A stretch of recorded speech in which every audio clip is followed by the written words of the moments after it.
Well, here we are catching up on saying hi to everybody, trying to answer some questions, emails, comments, and so forth.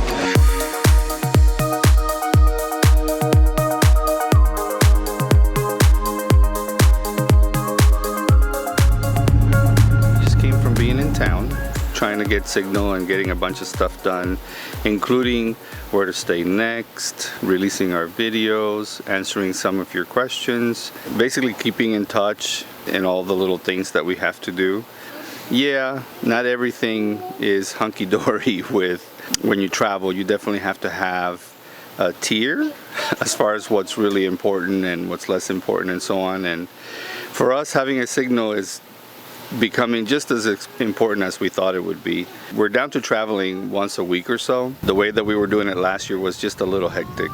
So we brought it down to once a week, and that part is really working out for us. But finding a place to stay requires a bit of research in order to figure out how much you want to spend, how long you're going to be there, how far you want to travel, availability. As we've mentioned before, if you don't plan ahead, at least a couple of weeks ahead, it becomes difficult to find places to stay. We wanted to camp around Nashville somewhere, and pretty much just about all the campsites are booked. So we can't really find any place to stay that seemed nice, that seemed someplace we wanted to spend a week at. We'll see what we're gonna do. We'll find some place. I mean, we always do, so no worries there. But the point of the whole thing is that we're finding it that we really need connectivity in order to make all these plans, or plan ahead further when we're going to be without signal for a week at a time. Plan ahead so that we know how we're going to exit.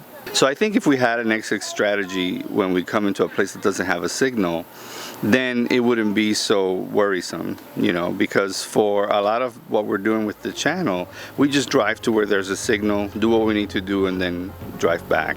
And that doesn't take very long, especially if you have a good signal. That's the info. Not everything is rosy when you don't have a signal and you're doing what we do.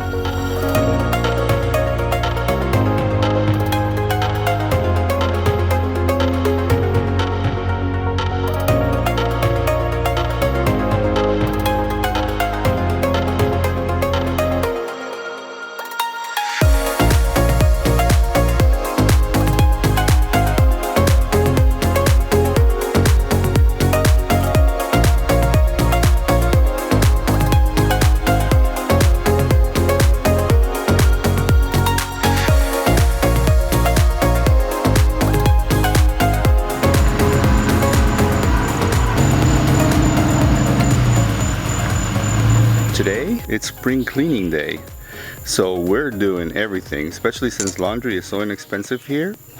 Gotta take advantage of that. And there's so many things to do anyway, and we're usually not doing it because we're on the computer or on our phones doing that kind of work. So we're taking advantage. Did our favorite breakfast. Broccoli, grits, and chicken nuggets. Oh, and avocado, Me. And, yes, for you. I like tomato, so Emma has ketchup and tomato. Yes. So that's breakfast for today. Get us some energy, get us started. Yes, baby. That sets us on our way to fix some things.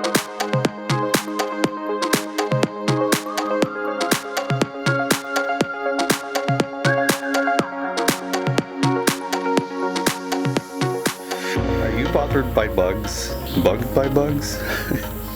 Here's a trick we just learned. Camp by the river. It's technically a lake, even though it's long and thin. It's called a lake. Lake Holt. When you camp by the water, often there's a lot of bugs. Gnats and flying bug things. I can't identify them all, but there are like a million of them. And they all come around in the evening, in the late evening when the lights are coming on. And it's almost hard to breathe sometimes. There's so many of them. They don't really bite or sting or anything. They're more just of a nuisance. For years, when we started camping, we always saw people hanging buckets, like 5-gallon buckets with lights in them. And we've asked around, like, what do you guys use those for? And nobody's been able to really tell us. It's like, kind of like, well, everybody else does it. Without a reason to carry this equipment, we're not going to put it out, right? So this time around, the bugs here, like I said, just the nuisance ones, they don't bite or anything, are just absolutely insane during the evening. We noticed very, very strongly that these bugs are attracted to our windows. So we noticed that and we said, well, duh, why don't we put something that's brighter away from the RV and light it up and see what happens. So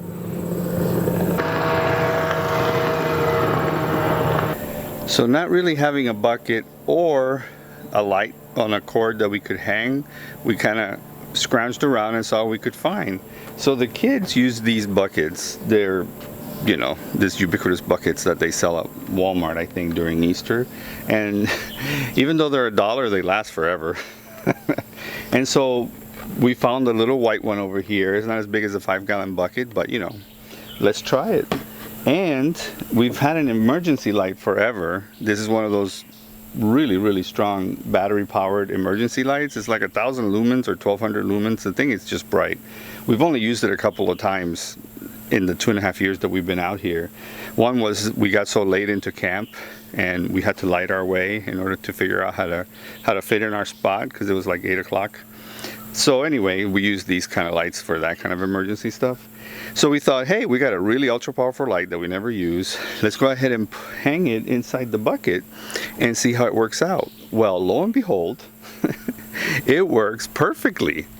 So yeah, word to the wise. If you ever see those hanging bucket lights and they tell you they don't know what it's for, now you can say, yeah, they're to keep the bugs away from your rig, your RV where you're sitting.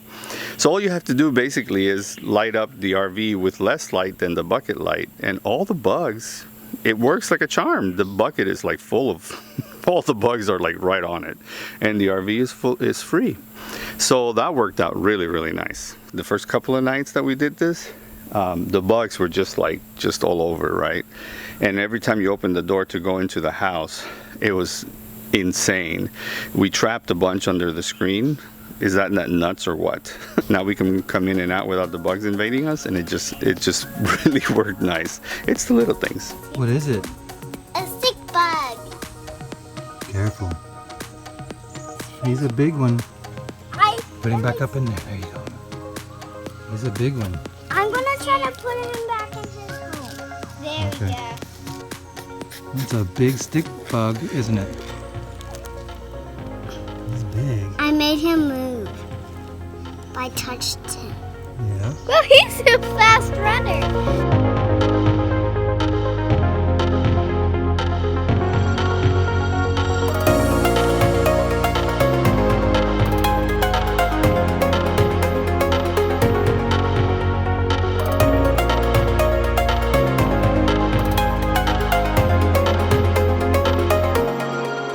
Before I get to the big snake story, we did get a few things done yesterday on our spring cleaning day that we do every 3 weeks or so. The major thing was the camera is on. It is operational, and now we're going to be able to see behind us when we're driving down the road. When I was looking for 12 volts, I had the idea of, if this camera's on all the time, it'll be a slow, nasty drain on our batteries. What I did was, right there below where I dropped the 12-volt line, the water pump, a few switches, and there's a little light for the water closet outside. So I thought to myself, why don't I hook it after the light switch so that I can use the same switch as the light to turn the camera on and off. And then the truck has its own button and stuff to turn the monitor on and off. So that's what I did, and it works awesome. The camera's all set up, the monitor's installed in the front. We're loving it. The snake, yeah. So I went up, it's about 1.5 miles, almost 2 miles up ahead where the lock and dam are situated. There's like a bunch of these, I suppose, because they're numbered, and this one's number 17. So I went down to the riverbank to get a shot of the dam with the spillway cascading down.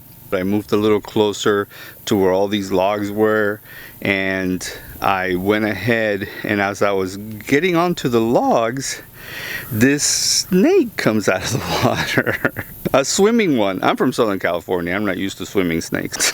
I used to mountain bike all the time, and I'm used to rattlesnakes, really big, nasty ones. I got horror stories on those. But, you know, after being there for so many years, you kind of become aware and get used to them. Not to the point where you're going to pet them or anything, but, you know, they don't shock you.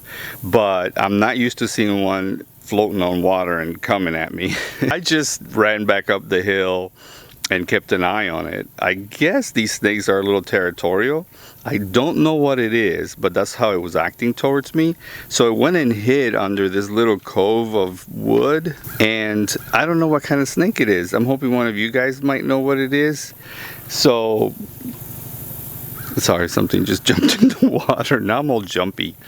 So yeah, maybe you guys know what this snake is. It looks like a poisonous snake because the blunt-nosed snakes are usually poisonous, and the tip-nosed snakes are not poisonous. Not that I know a lot about snakes. That's one of the limits of what I know about it. That was my adventure for yesterday evening when I wanted to show you a little bit of the beauty of this place. We're going to look really hard for a camp that has a signal, and we'll see you there and talk to you a little bit more.